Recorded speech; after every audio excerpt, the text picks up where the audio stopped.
let's jump right into the next part of 1B, which is all about multiples. They're just a little bit different than factors. So multiple, that would be the result, or we can say answer, when we multiply, hey, makes sense, multiply, one whole number by another whole number. So basically when you multiply numbers together, whatever answer you get, that is the multiple of whatever numbers you were talking about, okay? So it's kind of the reverse of what we were doing with factors. So with factors, they were smaller or the same as the number we were talking about. So just real quick, for example, when I go back to my factors of 12, all those numbers were the same or smaller, right? So 12 was the biggest, and then these numbers were the same or smaller because I was dividing them, right? It was smaller numbers that if I multiplied them together, it equals the number I'm talking about.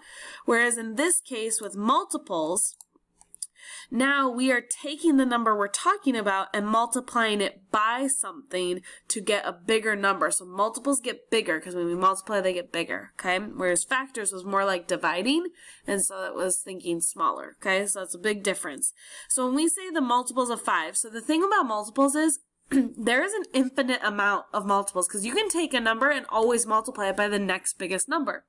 So you're never going to have to list all the multiples the way you had to list all the factors because there's an infinite amount of choices.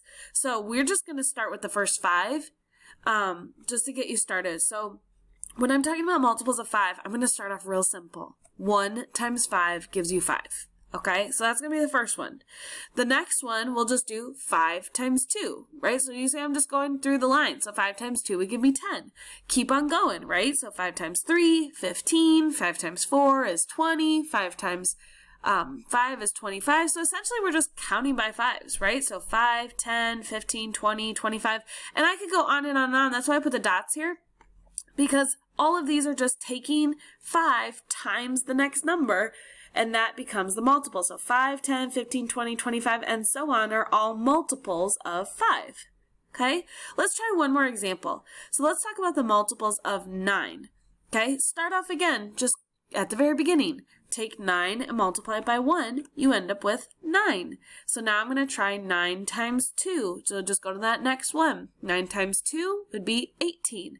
9 times 3, 27. So on and so forth. So if you look, I'm just doing the first 5 to get started. You can do whichever ones you want when you get to your practice, but I'm just starting with the first 5 and showing you that we could go on and on and on. So this is 9 times 1, 9 times 2, 9 times 3, 9 times 4, 9 times 5. These are all multiples of 9.